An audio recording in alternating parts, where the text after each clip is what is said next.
Hey everyone, in this video we're gonna have a look on pure virtual functions. And before watching this video, you must ensure that you should know the virtual functions. And if you don't know, then make sure to watch my video on the pure virtual functions. The link will be given in the description, or you can click on the top right corner of your screen. So we will begin with the abstract classes and concrete classes. What are the abstract classes and the concrete classes? What is the difference? And how to implement abstract classes with the help of pure virtual functions? So we will see the pure virtual functions, and at last we have the interfaces, and this will be the part of the next video because our video will become very long. So let's get started. And before doing any kind of coding, we will first understand what is the need of abstract classes, or essentially the pure virtual functions. So imagine we have a bird class, right? And it has a function fly, and it is a virtual function. That means all the classes can derive from this bird class and override these fly functions. They will all have the ability to fly. And now let's consider an exceptional case. We have a class penguin, and we all know that penguin can't fly, but we have derived this penguin class from the bird class, right? Because penguin is of type bird. And now this fly function will also get inherited into this penguin class. And now what is the error? We all know that penguins can't fly by nature. So how we can solve this problem? There are many kinds of solutions to this same specific problem. So there are many solutions to this single problem, but here we will discuss just the two solutions so that we can understand what are the abstract classes and what are the virtual functions. So the first solution will be implemented with the help of deriving multiple siblings from the same base class. So we will create a bird class, which will gonna be a base class of all the derived classes, and we will create two separate classes for the flying bird, which will be derived from the bird, and non-flying bird class, which will be derived from the bird class. And the flying bird class will contain the implementation of fly function, and the non-flying bird will not contain any kind of function signature or the function implementation. And now this penguin can derive from the non-flying bird class, and the penguin will not have the ability to fly because it is derived from the non-flying bird class. And now other flying birds can derive from the flying bird class, and they all will have the ability to fly. Now let's go to the second solution. And in the second solution, we will solve this problem with the help of abstract classes. So what is the abstract class? That we can't instantiate it, but it is just meant to be inherited, right? That means all the derived class must be derived from that class, and that class is called abstract class. And all the classes which have complete implementation of the abstract class can be instantiated, and these classes will be called concrete classes.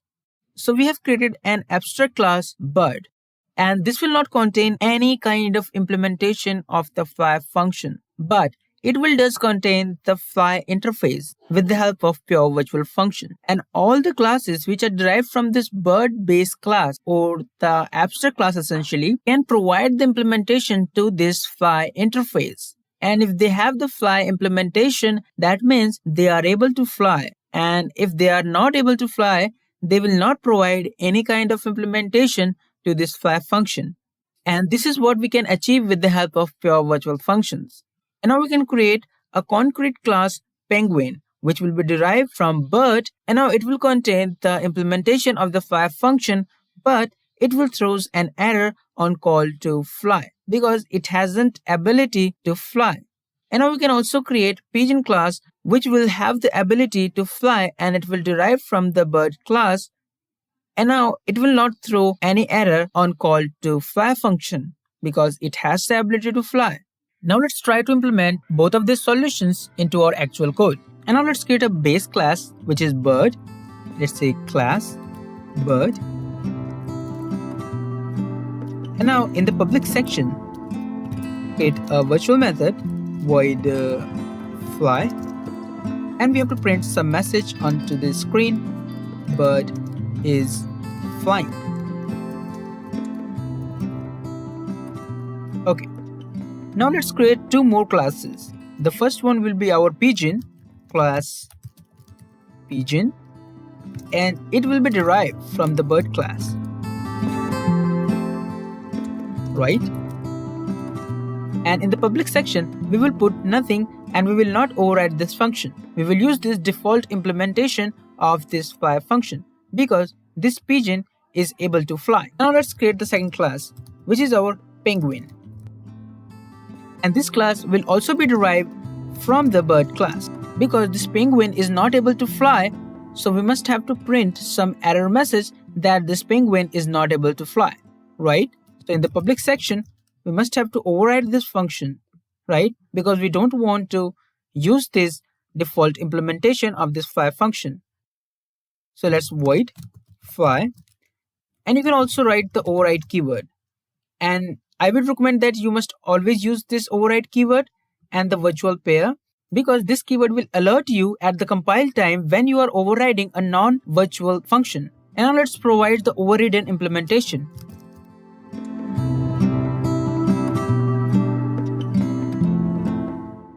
Now let's create the birds. Bird, we have the pigeon and new pigeon, and the second bird is our penguin, new penguin. Okay, now let's call the method fly and then penguin fly. And note that when you are working with the pointers, then you must have to use this indirection operator. And now let's compile this program. I'm using GCC compiler, and if you don't know about GCC, then you can check out my video on the GCC. Link will be given in the description, or you can click on the card on the top right corner of your screen. So I will compile. And now let's run this. Now you can see that we have bird is flying and error penguin can't fly. So this is the simplest example of what can be done with the virtual and override pair in the case of solving this kind of problem. But this will not actually always work. We must have to go for the alternative. So let's create the bird class. We have the bird, and then in the public section we will put nothing.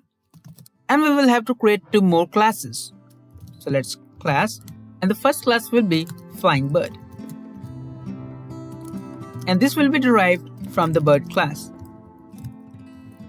And it will contain the virtual function fly because it is able to fly. So let's public and virtual void fly. And we must have to provide the default implementation.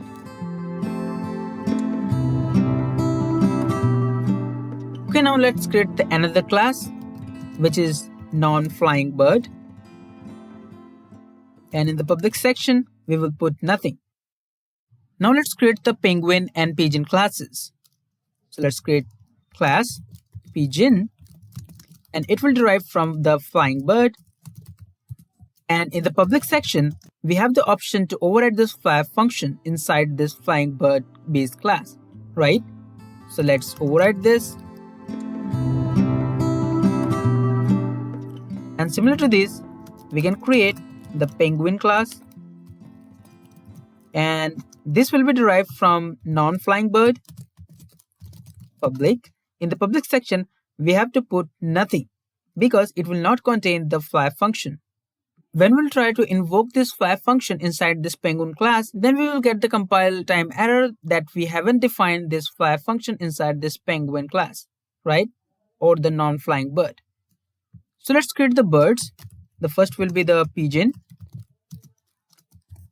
new pigeon, and the bird penguin equals to new penguin.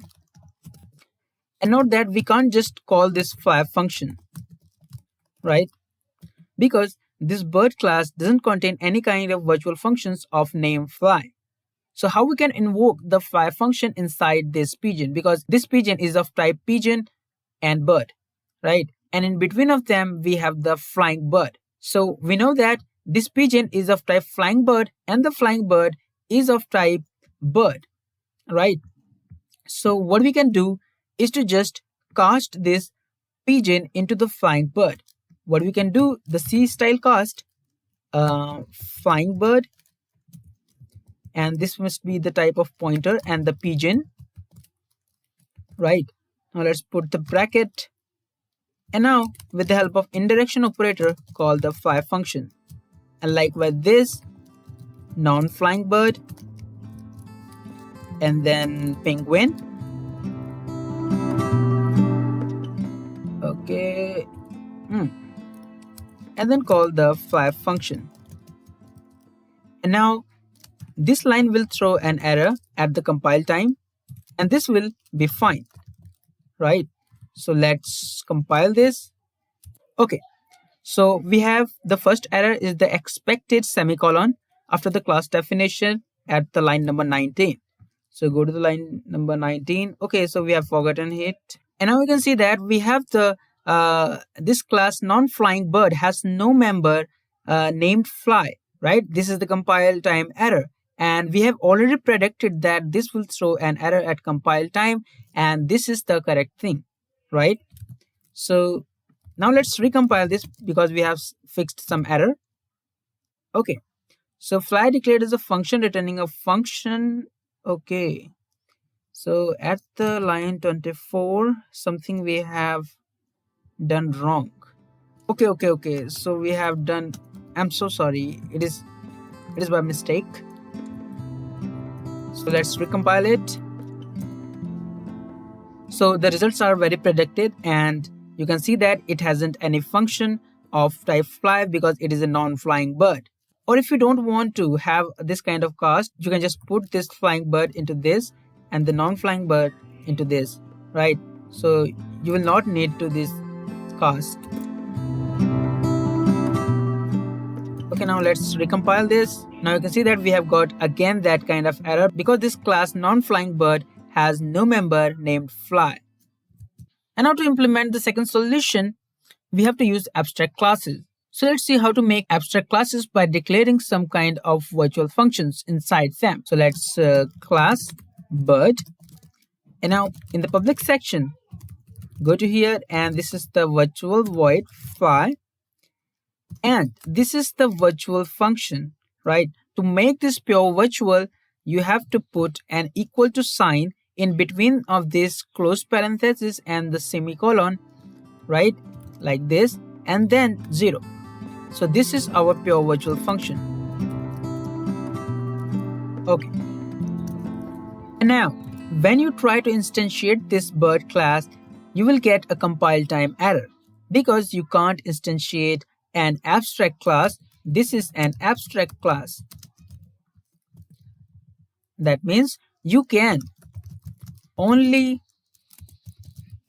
derive from it, right?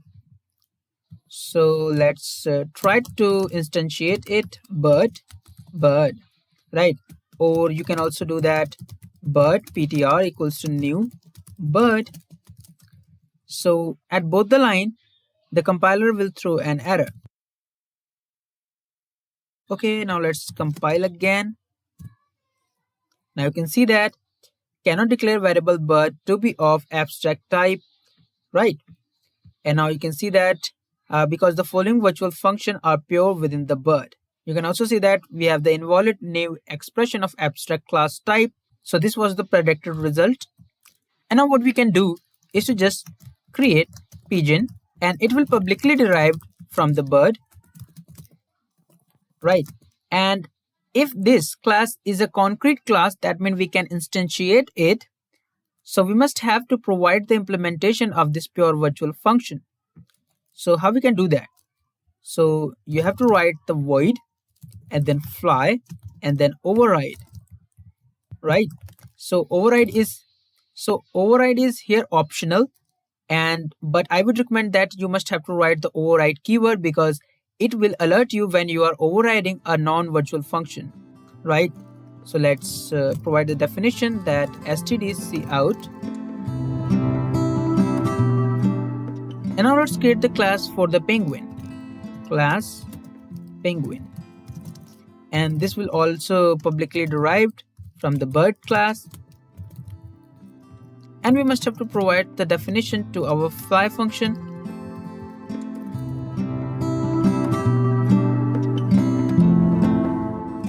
So we are done. And now let's remove these lines. And now let's create the birds.